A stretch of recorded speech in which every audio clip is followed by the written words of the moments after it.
ত্রিপুরার কুমারঘাট ব্লকের অধীন ফটিকরায় বিধানসভার মশাউলি গ্রাম পঞ্চায়েতের ৪ নম্বর ওয়ার্ডের জন্য ফের অনুষ্ঠিত হচ্ছে ত্রিস্তরীয় পঞ্চায়েত নির্বাচন। গত বৃহস্পতিবার গোটা রাজ্যেই ভোট অনুষ্ঠিত হলেও সংশ্লিষ্ট ভোট কেন্দ্রটিতে দায়িত্বপ্রাপ্ত ভোট কর্মীদের ব্যালট পেপার বিতরণে ত্রুটির কারণে এই কেন্দ্রে ফের ভোট গ্রহণের ঘোষণা দেয় রাজ্যের নির্বাচন কমিশন।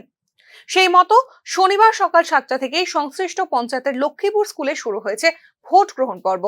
সংশ্লিষ্ট ওয়ার্ডে মোট ভোটার রয়েছেন 420 জন। কড়া নিরাপত্তায় শান্তিপূর্ণভাবেই ভোট গ্রহণ চলেছে বলে জানিয়েছেন জনৈক ভোটার।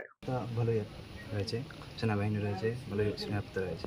কিছু ভোট হয়েছিল আর বাকি সব হয়নি, তার জন্য আজ মানে আবার ভোট দিতেছে। এটা ওই ব্যালট পেপারের কারণে একটু বাতিল হয়েছিল।